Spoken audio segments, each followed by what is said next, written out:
y gracias a toda la comunidad por estar aquí bien tempranito. Hoy vamos a hablar de un tema así súper fácil de entender y es esa rutina económica del perpetrador. ¿Y por qué me gusta hablar de este tema? Es porque muchas veces no entendemos qué pasa en las organizaciones con los perpetradores y a todos los ponemos como en la misma mesa, como en el mismo podium y resulta que no, porque dependiendo de esa rutina económica del perpetrador, nosotros vamos a implementar los controles.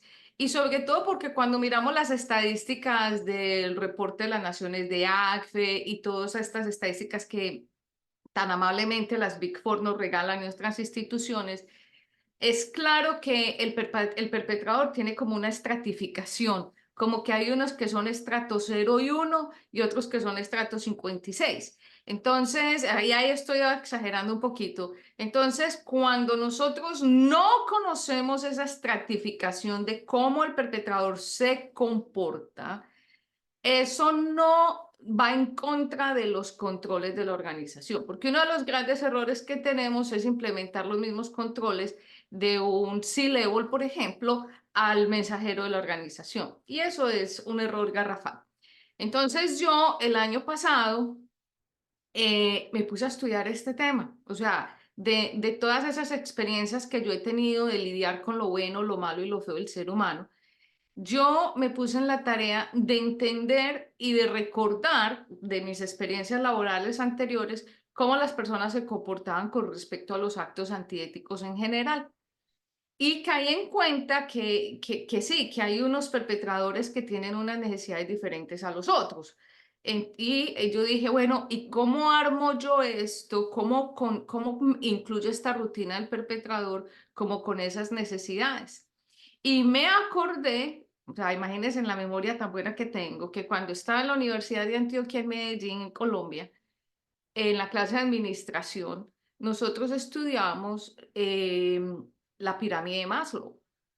Abraham Maslow es un personaje muy interesante de acá de Estados Unidos que en la parte de administración nos entregaba como el estatus de las personas, como esa pirámide era la pirámide de las necesidades del ser humano.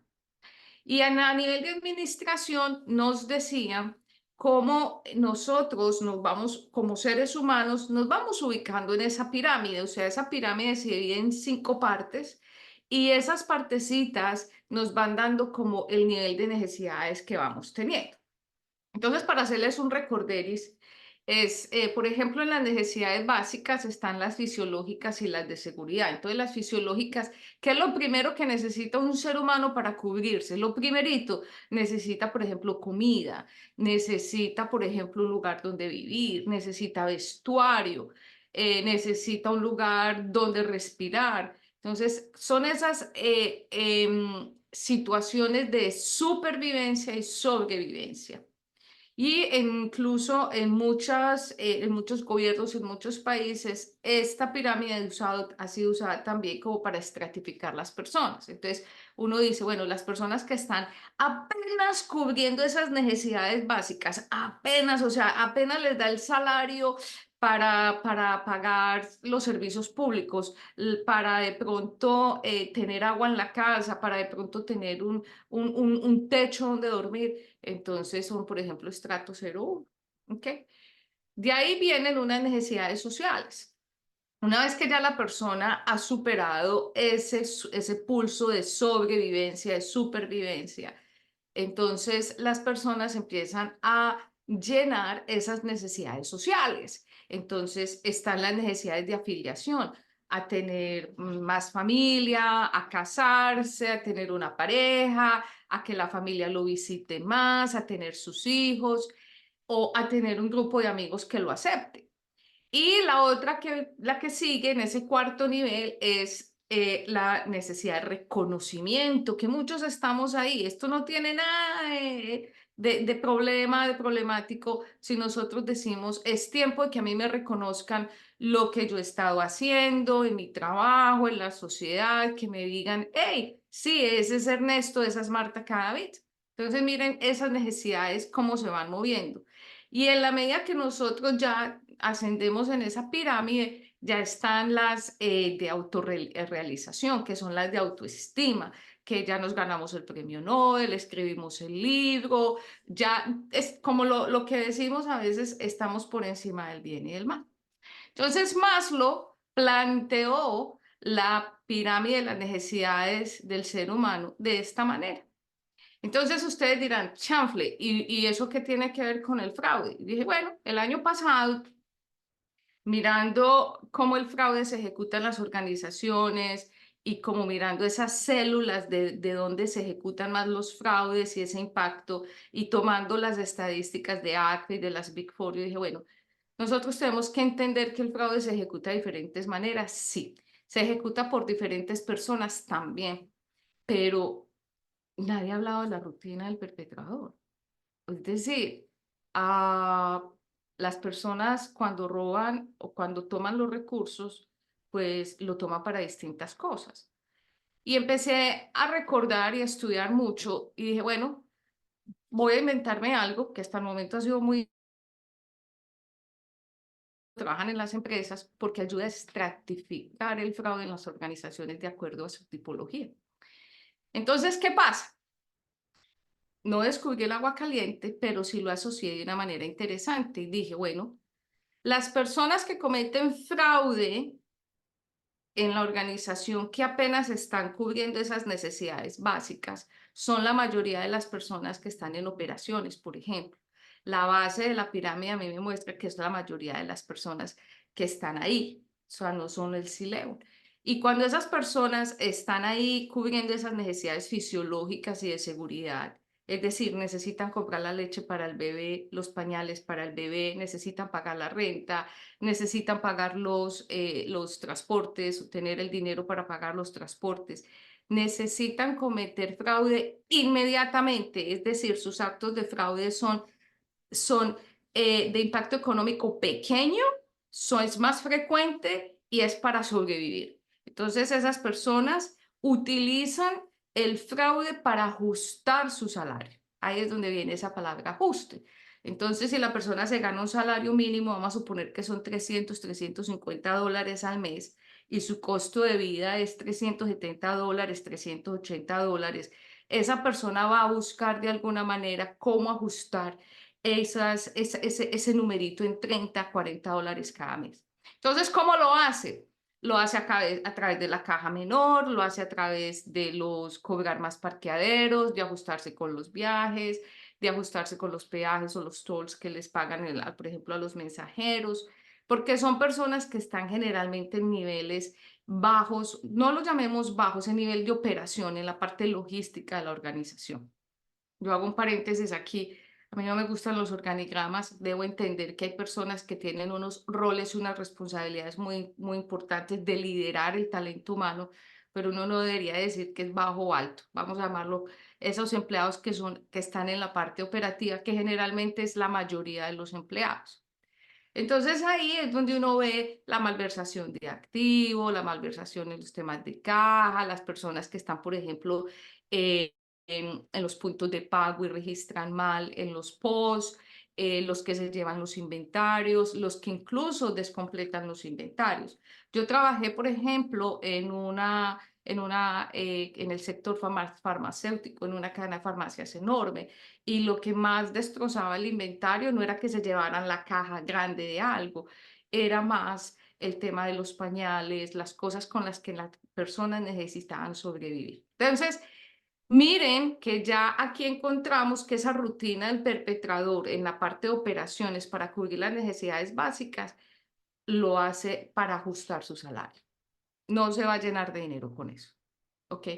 Todos los días se va a llevar un poquitico para sobrevivir. Ya de ahí nos movemos hacia esa pirámide donde encontramos ya personajes que están cumpliendo como con esas o quieren llenar esas necesidades sociales.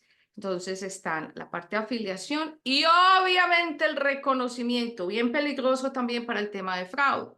Y resulta que ahí en esa pirámide, si nos trasladamos esto para el organigrama, ahí vamos a encontrar los supervisores, coordinadores, la alta gerencia, un poquitico de los vicepresidentes.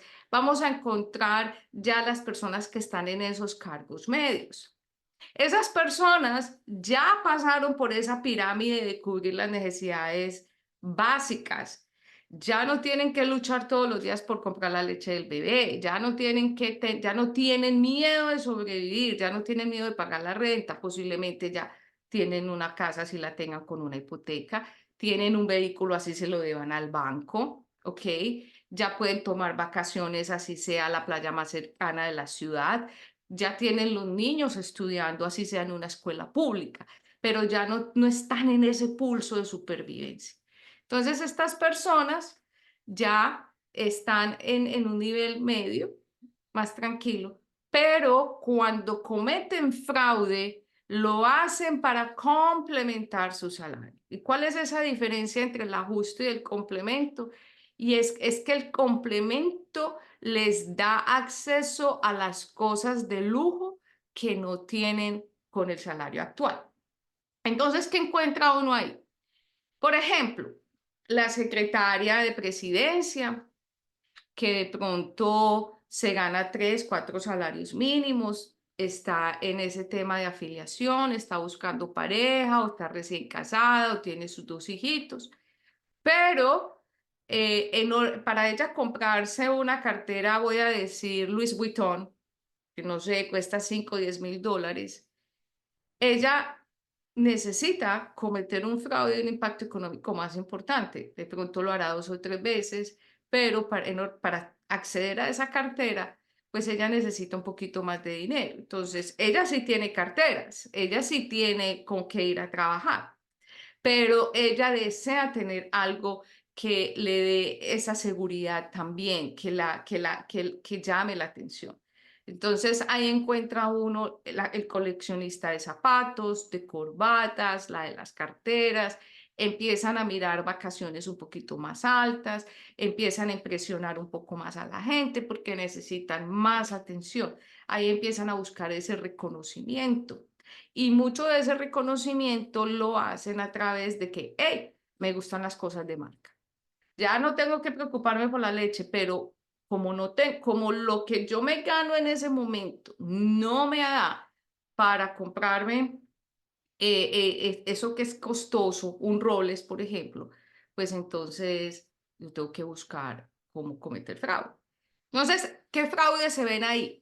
Ya no se van a ver los fraudes de que el robo hormiga, el dañar el inventario y sacar una unidad, ya no va a ser el mensajero cobrando un parqueadero adicional, no.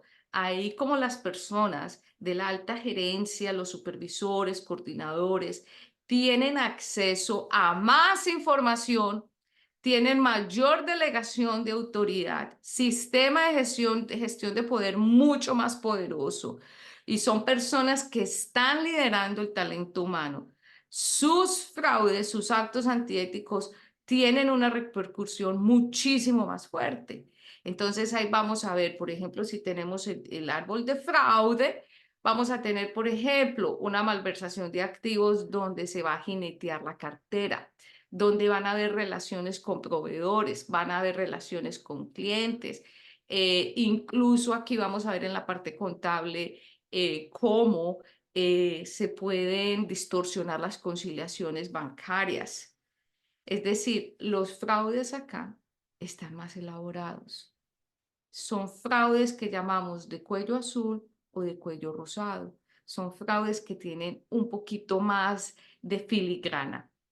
Y esos fraudes, si no hay un mecanismo de predicción, sino un mecanismo de prevención y detección, esos fraudes son los que vamos a encontrar generalmente entre 12, 14 y 16 meses. Entonces, imagínense que ahora un supervisor de su área está tejiendo un fraude y lo vamos a encontrar más o menos el año entrante por los lados de agosto. Que eso es, pues me disculpan la expresión, hoy es ridículo cuando tenemos herramientas que nos pueden anticipar esos comportamientos. Entonces, miren que una persona que necesite mucho reconocimiento, que eso también lo podemos ver, lo podemos analizar, porque el fraude habla. Toda esta pirámide, muchachos y muchachas, habla. Cuando una persona empieza a hablar de que necesita dinero, que no tiene para pagar el pasaje de mañana, que el niño está enfermo y que no tiene ni para los medicamentos, todo eso son señales de alerta. Y no para que vamos a despedir las personas, no. Aquí no significa que si una persona tiene una necesidad hay que sacarla de la compañía, porque si no, no podríamos trabajar con gente. Todas las personas tenemos de una u otra manera ciertas necesidades, pero sí necesitamos entender cómo se expresan las personas para poder estratificar esa rutina del perpetrador, poderle ayudar a la persona, porque también para eso existen las organizaciones, para crear tejido social y ayudarle a las personas. O de lo contrario, si esa persona se vuelve ya, es un riesgo palpable, palpable que la persona sí definitivamente vive del fraude, pues definitivamente la tenemos que sacar de la organización. Entonces, en la parte del complemento, ahí ya vemos fraudes más elaborados que tienen un impacto económico mayor, más difíciles de encontrar y que su tiempo para encontrarlos obviamente va a ser muchísimo más largo. Esto quiere decir que los controles para esas personas tienen que ser un poco más fuertes.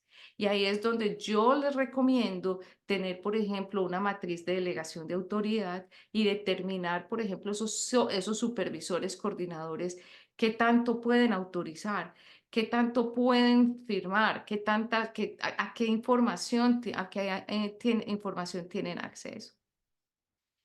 Y de igual forma, esas necesidades que tienen ellos, conocer de su parte personal qué dificultades tienen. Acá ya el conocimiento de esa persona es muy importante, de hecho el monitoreo, porque me dirán muchos, es que en el momento del onboarding, cuando se hizo la debida diligencia del empleado, porque se tiene que hacer, eso no es un tema de AML, es un tema de seguridad en las organizaciones, de hacer el onboarding bien hecho y saber con quién se va a trabajar, es una foto en el tiempo. Y aquí es donde empezamos a hacer el monitoreo de las personas que tienen esa delegación de poder, un sistema de gestión un sistema de gestión de poder bastante importante y que administran el talento humano. A esas personas hay que hacerles monitoreo, porque incluso si vamos más allá del fraude, vamos a ver que aquí es donde se ven los casos de acoso laboral, acoso sexual, discriminación, xenofobia, que todo esto también trae repercusiones altamente negativas en las organizaciones porque trae multas y sanciones y demandas. Y eso son pérdidas. A la larga eso es pérdida de dinero. Uno no va a montar una organización o a crear una empresa para que vengan y lo demanden porque un supervisor estaba acosando laboral o sexualmente a un empleado. No. Entonces, aquí en esta parte donde esos seres humanos están cubriendo esas necesidades de afiliación y reconocimiento, que las llamamos sociales, ahí tiene que haber monitoreo. Tiene que haber monitoreo constante. Y de ahí ya nos vamos. Aquí también hay un área un poquito que se mueve entre el complemento y el reemplazo, que ya nos vamos hacia los directores, vicepresidentes, los chief, que están pasando en esa pirámide de Maslow, están pasando del reconocimiento a la autorrealización. De hecho, muchas veces hay directores, vicepresidentes que todavía están en la necesidad de afiliación y en las empresas no hacen estos análisis. Y por eso hago yo el llamado de atención hoy. Hey, despierten porque en el área de riesgo debemos saber las personas en esta pirámide en dónde van. Porque si todavía están en ese cuento de afiliación, entonces en esa rutina del perpetrador se están moviendo entre complemento y reemplazo. Entonces, ¿qué es el reemplazo? A ver, ya la persona no tiene hambre, sus hijos están bien, está pasando vacaciones cada año, en lo posible, y se va para lejos. Tiene un techo, tiene un carro, pertenece al club, toma vino cada fin de semana, o sea, ya tiene un estatus de vida. O creemos que tiene un estatus de vida que lo está presentando, que lo está mostrando a la sociedad porque necesita ese reconocimiento. Entonces, también lo vemos en su vestuario, porque solo viste con ciertas marcas, en sus accesorios, porque solo usa ciertas marcas para sus relojes, para sus joyas. Lo vemos cuando va solo a ciertos lugares, ya no va al lugar donde van los empleados operativos, que va es al caspete, al kiosco, a tomarse la gaseosa con el pan o la soda con el pan, ya va a los restaurantes caros. Entonces, ustedes ya van ahí como clasificando las personas. Entonces, esa persona cuando está saliendo de complemento y se sube al reemplazo, es decir, está entre reconocimiento y autorrealización, cuando comete fraude, esas personas, ahí las empaquetamos en el fraude de cuello blanco, ¿ok? Ahí es donde vemos que esas personas, la frecuencia cuando cometen fraude puede ser una o dos veces en su vida, pero cuando lo cometen, destruyen la sociedad. Hasta son capaces de cambiar una constitución o crear incluso hasta una política diferente en un país. Imagínense en el poder que tienen estas personas. Entonces, si nosotros cogemos esta parte de la que estamos hablando y la trasladamos a la organización, ahí vemos personas que toda la vida han estado en compras, como me he encontrado yo. El jefe de compras lleva ahí 20 años, no lo han movido, le va bien, el señor se gana, no sé, 4, 5, 7, 8, 10 salarios mínimos ahí, pero el señor no le va. Pero el señor tiene un Porsche, tiene el apartamento en la mejor área de la ciudad, va de vacaciones bien caras, sus hijos ya han ido 2, 3 veces a intercambios, están estudiando en universidades en el exterior. Y con esto quiero ser muy clara, no es que nosotros en estas etapas no merezcamos, no, al contrario. A mí me parece que el dinero no es todo, pero sí calma los nervios. Y yo pienso que todos estamos destinados a vivir bien, a pasarla bien y a satisfacer todas estas necesidades en la pirámide de Maslow. Solo que hay personas que en su afán de hacerlo mucho más rápido cometen fraude. Y es ahí donde, por ejemplo, en la etapa del reemplazo, la persona que se queda ahí en la organización, ganándose lo que se gana y administrando ese poder, el fraude que comete es el reemplazo de lo que está haciendo. Es decir, el salario que está generando, el salario que le pagan a la organización es la caja menor de la persona.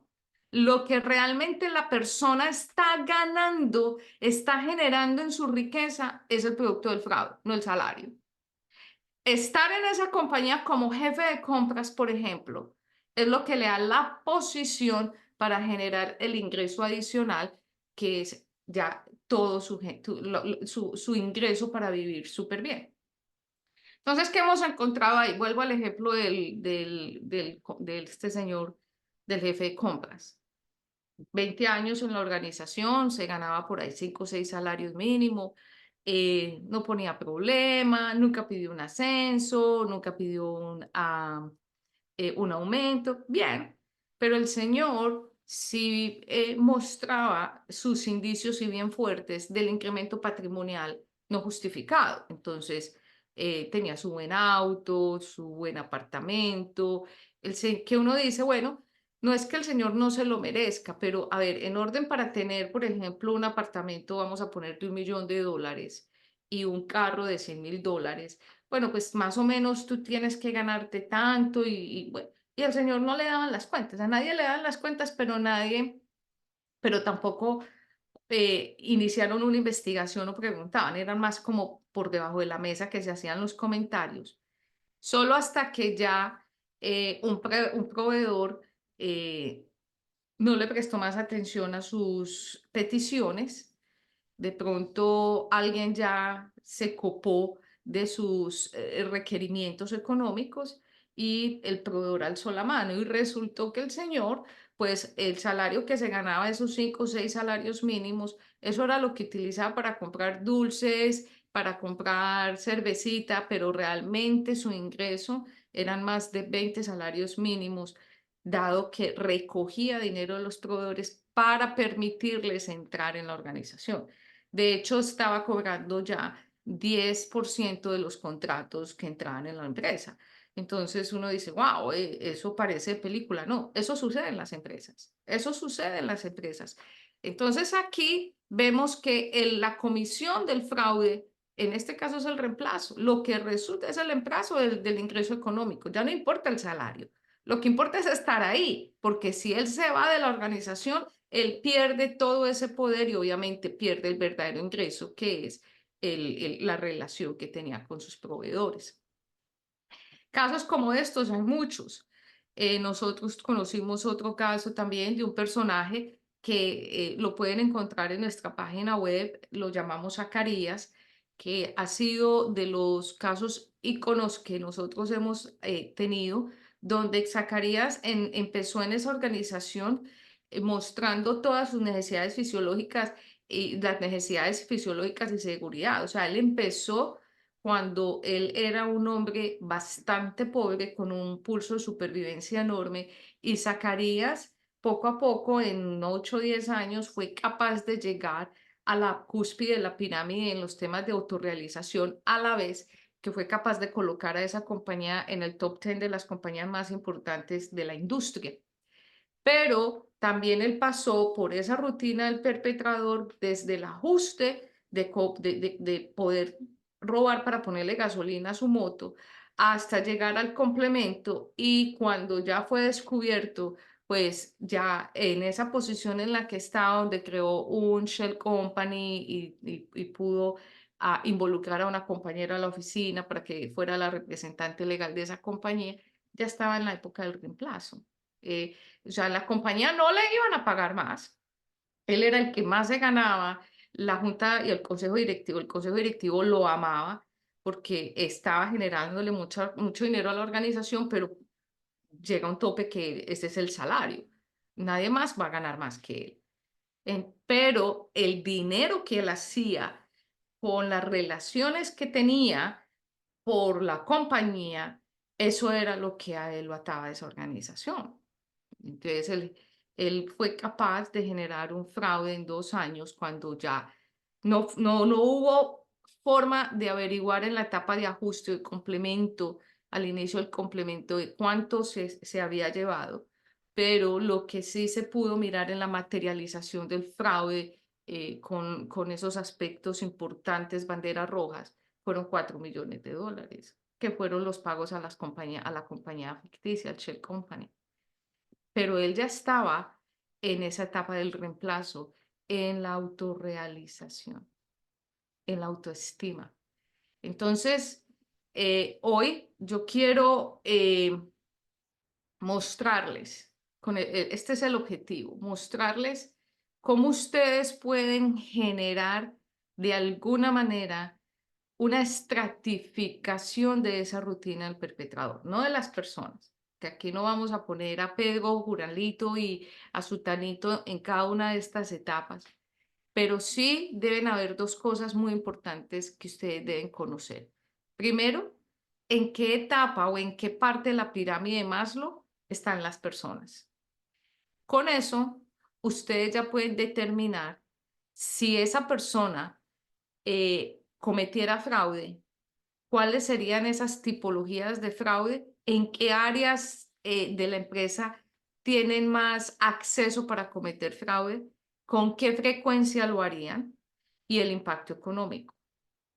Y con esto ustedes pueden implementar los controles. Entonces puede ser que en una compañía que lo hemos encontrado, las personas que están cubriendo las necesidades básicas, los empleados operativos, tienen muchísimo más controles que los que están ya en la etapa de autorrealización o en esa etapa de reconocimiento.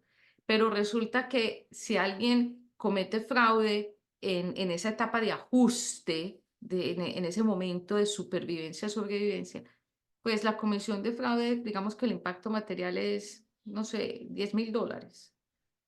Cuando en las personas que ya están en esa parte de la pirámide de reconocimiento y de autorrealización, El impacto del fraude pueden ser 10, 15, 20, 50 millones de dólares o más. Entonces, con esto vamos a aprender, y este es el objetivo, dónde poner los controles. Porque también, ¿qué me ha pasado? Que toda la carga de los controles se los ponen a las personas que están como de afiliación hacia abajo, porque consideran que son más personas, obviamente la masa crítica de empleados es ahí, y consideran que porque todos tienen como esas necesidades básicas ahí latentes, son los que más van a robar. Seamos prácticos, cuando en la realidad puede que en la frecuencia sí sean los que más cometen fraude a nivel frecuencia, pero no a nivel económico, no a nivel de impacto. Y no le ponen controles a las personas que ya están en esa etapa de reconocimiento o autorrealización, simplemente porque es que ellos son los vicepresidentes. Y doña Marta, ¿cómo le vamos a poner un control al presidente? Yo me muero de la pena. Y es que, ¿cómo?